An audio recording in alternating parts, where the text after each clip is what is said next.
We are at a very interesting time and space with reference to the consumer electronics industry.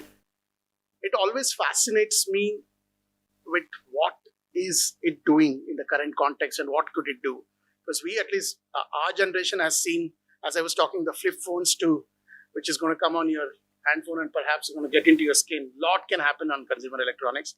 I'm excited to speak to you. Topic as we speak about is digital smart manufacturing, connecting to the trend how it goes. So I would like to start with a very young member, he calls himself, but we want to listen from you, Rahul. When I looked at Zetwerk, it indeed connected me with, when I say fascinating and interesting. You are perhaps the youngest in terms of a company, what you are here. But more importantly, we are looking at you as a reverse mentoring. So tell us more about you, Zetwerk, and what do you do? We are not only an electronic manufacturing service company, we're trying to be an integrator.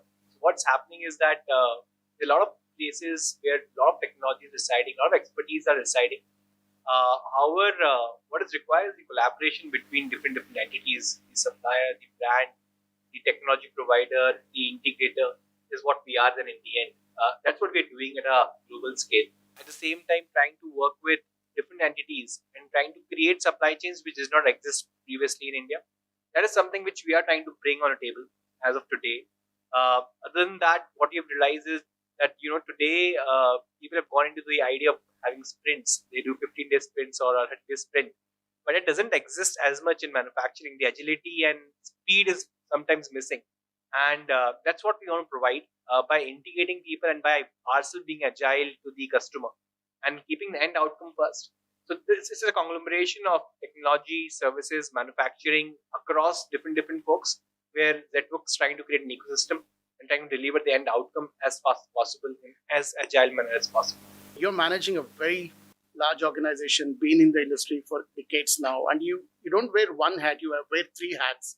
You're managing a manufacturing unit, you're managing a shared services, which has, beyond what you traditionally call a HR purchase, it also has a digital unit into it. So how do you see that, and what are the new technologies that you are adopting to bring what Rahul mentioned on speed and the agility into the conglomerate, which is known for quality itself? Consumer electronics, which keeps changing all the time, right? So we want to have some platform, some common theme, but also work at the customer speed in every market that we operate. So that's kind of what we're trying to do. The design to cost is an important aspect, and there are a lot of changes happening. What's your viewpoint on design to cost? Consumer electronics, the challenge is that the price point meeting is extremely difficult, right? And all the engineers that are here, generally, they are familiar only with large names. Either they want to design with TI, Intel, or whatever, right? But if you open up something which has been cost competitive, which is coming from China, and if you sort of open it, you may not find any names there. Some of these names, right? So how do you develop the ecosystem here so that we could design with something which is more cost effective and something which is locally available, and then you could do that. That's the only way, right? Price is not a problem, but the bigger problem is the agility and the life, 20 years and all the life they want. How do you manage this transition from feature at no cost, and how are you coping up as a company? I would like to put the consumer at the center of it, because any company can artificially create new units, new designs, new design for cost, design for value, etc. But the consumer is not nodding his head, right? Then all of that is a failure. Today's consumer is also being extremely cautious about digital well-being, right? Not just for when you give the mobile to your kids, but to oneself also, right? So we at Samsung have to do this balance for the balancing act for the consumer, saying that one thing we have to create like a high quality mobile at low cost, but also be extremely smart in making sure that mobile lasts for its lifetime. Right? So it's a fine balancing act where all of this comes together with design, cost, the aesthetics of it, long lasting, all of that. It is very, very fundamental and important to have the best of the features, but it is equally important to have those features available at affordable prices. So we do believe as a company that making sure that our products are available at affordable prices is extremely important. We just draw the pyramid and look at how the work that we do can touch the bottom half of the pyramid over here. Factories of future need to have a combination of multiple factors, as you highlighted. It's not just a cost, resilient and all. Sustainability is important. How flex is moving towards it. The modern day manufacturing, the modern day companies, and even consumers are basically very focused on sustainability. And that's what every organization and company should follow. The consumers are also very conscious about sustainability. As an organization, we're just not doing manufacturing, we're also doing a lot of reverse logistics and bringing in circular economy as a value-added service back to their customers, trying to give them an integrated model from design to manufacturing and back into reverse logistics to the circular economy. True value of digital comes through when you have a complete visibility of entire value chain, right? In this, starting from planning to sourcing to making to deliver. We have to understand the complete channel or the supply chain because there are multiple layers and the parts are shipped through multiple layers, right? So our effort is now to understand more in terms of how long it takes for our parts to end up in the final product, which then touches the consumer, right? So that's where we are spending more time and energy to kind of integrate this whole supply chain and get advanced information. So that's on the front end. Similarly, on the back end, we buy a lot of metal resins. Digital is a competitive advantage when you have created this decentralized manufacturing ecosystem. And Zetwerk kind of mastered that art, if I could use the word, having a look at it from a distance. So what was the trigger for you guys to go ahead with this kind of thought? And what has been the challenge? Where Balaji says it's a consumer at heart. For us, we are a B2B company, so customers at heart all the time, right? So customer, if they think about consumers, we think about consumer as well. So whatever they're thinking, we think about that. A huge need for digitization. But what was missing particularly was that a lot of things that were happening with respect to large factories. Whereas a lot of suppliers don't work in large factories, right? And for them, they really require hand-holding. That's where we came in picture, where hand-holding became, along with software, a service for them. Sometimes you don't even realize that you're not selling software, you're selling yourself along with the software, and he's probably thinking he's paying for you, in a way he's paying for the software. So it's an integrated service of software and people that we started working on with our suppliers. You manage a lot of data insights, you manage a lot of data centers at the same time, all the manufacturing ones. So what are those top 3 use cases that has given you a lot of impactful results? What Samsung has done is it is actually kind of split the manufacturing into multiple geographies across the world. There are multiple factories in the US, across the globe. The second part is also the software part, which is the brain, right? So in India itself, right, there are like almost 4 such software development centers, right? Why do we have? Split 2 things, right? One is a set of use cases which are generic across the globe. We try to kind of understand what are the real life use cases and try to bring those into our factories and test them, detailing about what the consumer really needs, like including the pressure cooker sound, to a kid dropping the phone, to like advanced use cases like a 5G or connecting everything in the house with IoT, etc. So all of those kind of keep changes our manufacturing extremely rapidly, right? Because we can't, the same technology is not like going to live after for 6 months, sometimes to a few years. Yeah. So that rapid change has to happen. So that's what goes through our factories. A lot of change happening in the industry. The Industry 4.0 perhaps is an old one, and next is perhaps Industry 5.0, which is nothing but AI-enabled factories, right? Santosh, I'm sure, as you rightly said, the wafers are extremely, very high precision manufacturing. There are only robots working on, hardly any people seen there. The lights of factories are the reality there long ago, not now. Now the next frontier is the AI-enabled factories. A lot of data insights there.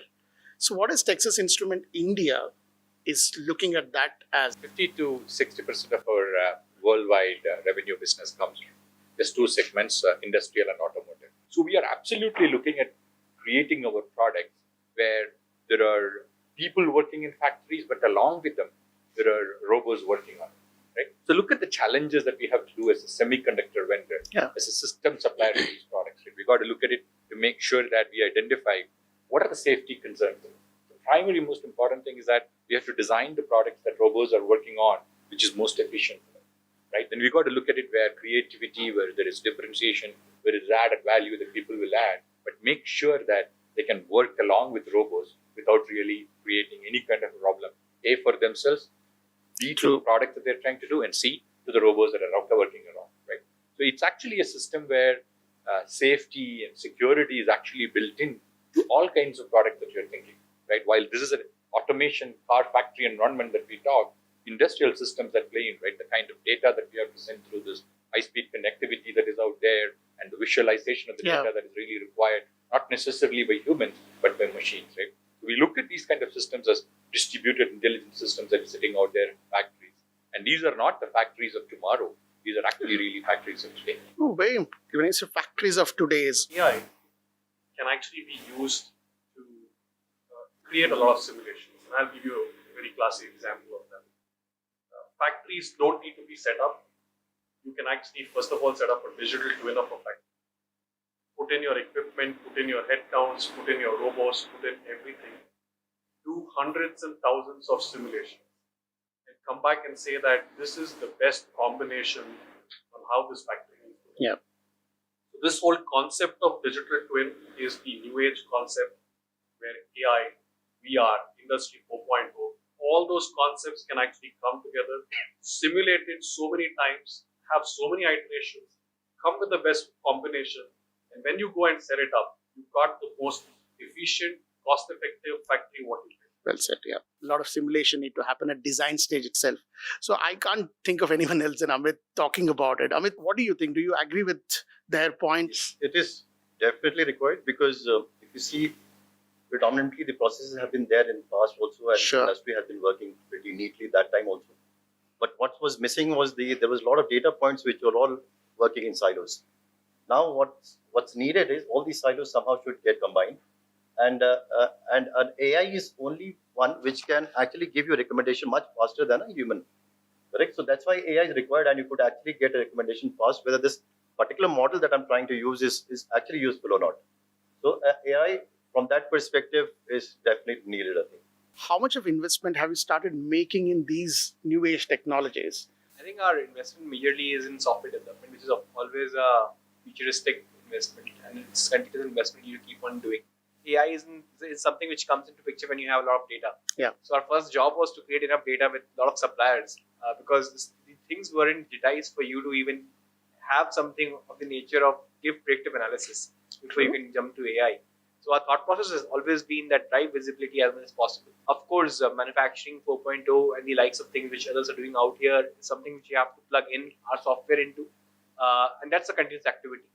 We keep on learning from folks wherever we see an opportunity where visibility, which can be driven whether through new instruments, through new technologies, we try to deploy it into our system and try to give that visibility to our customer so that they can take better data, better decisions. And that's a continuous activity. There's a big threat happening all over the world, right? When you open your systems out, the cybersecurity is where perhaps we will lose our sleep as we go further. I'm not sure about it. It's like I want you to bring in that concept. This is a very important agenda point. It's of course profitability, growth, all kind of things, right? But this is it's one important element at the board level. So we have to be part of the ecosystem, keep learning from what is happening around, and keep investing. Ecosystem plays an important role when learning.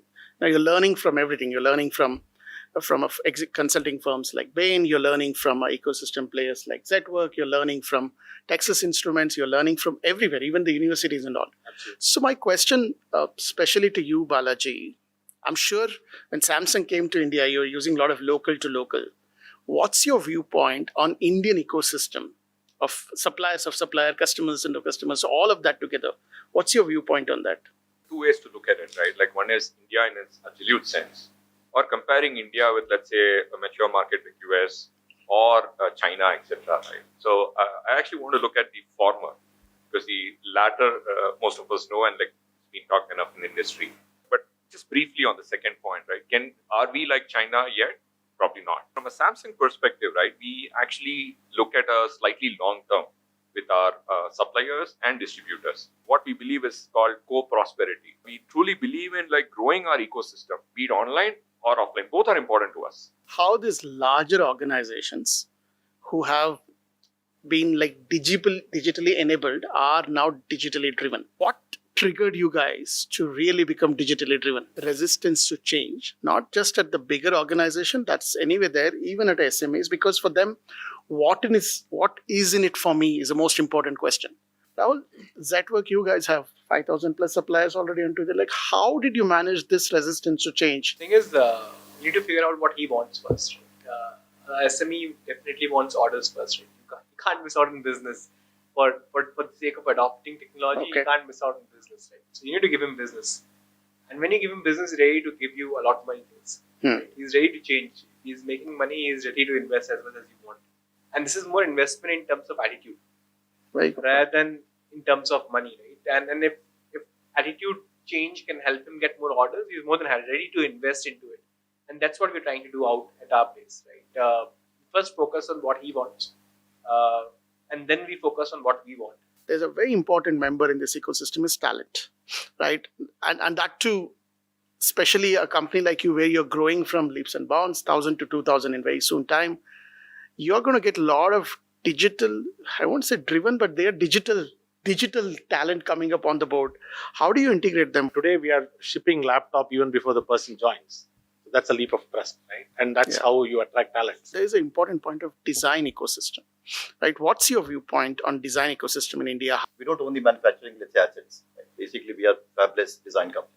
Yeah. So what we do is, till the manufacturing, actually, the assembly part happens, we try to do as much as possible for that. So we do a lot of those activities there, and try to do some predictive analysis there, what could go, because anything going wrong there would set me at least 6 months, 7 months back. Because I have to design in the whole thing new once again. And that takes a new cycle, because in our line of work, we are not just limited at design or very small testing that is done. It's evolving. Yeah. It's going in a right direction, and India is frontier there on that front going I am forward. not sure. I mean, again, coming back to Balaji's point, he said that we are actually growing, but I think we are not there at all, Yet. because we have a concept of make in India, but I think we are a concept of assemble in India. Okay. We don't do make in India, right? We don't manufacture here as such. Pretty much it's an assemble in India. If you do a year-on-year comparison on India's balance sheet on a make in India, then we are evolving in the right track. But if you go and compare open data with China or Europe, there's a long way to go catch up, right? We do understand the design cycle, and I think even the box manufacturers, right, also do understand. I do think in the last 10 years or so, we have accelerated quite a bit. I mean, And I'm we are sure. at the verge of Yeah. doing in the Design, I do not have a complaint. What's the success mantra for an organization to be making the right steps to go for a digitally driven, a factories of future, an organization? One number is common for us: 100,000 customers, 100,000 products. Mhm. That's what Texas Instruments says. And we are willing to supply to them, whichever part of the world that they are, in a very short amount of time when they reach. Mantra 2 is that always hire the best people. We don't treat ourselves as the alone entity who's trying to solve for stuff. Right? We don't succeed unless our customers succeed. We don't succeed unless our suppliers. So how do we make sure all of us succeed together?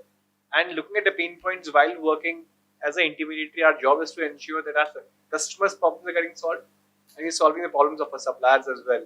We can't really live in a world where we say, this is what I want. This is what the ecosystem wants.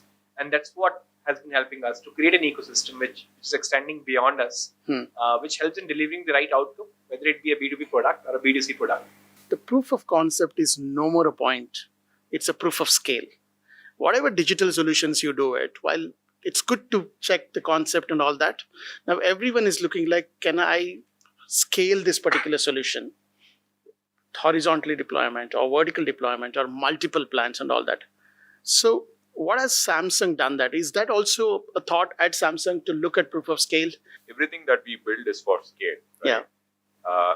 And that's how our business is, and that's how our consumers' expectation is. Our focus is for the next few years, be it India or for global, is to actually build for the world from Bangalore or from Delhi, where our centers are primarily. The second thing is actually build for scale, like, because without scale, Samsung doesn't exist. Ecosystem which is evolving, companies which are in the 100 plus years or 50 years plus are turning out to be a manufacturing companies, turning out to be a software companies.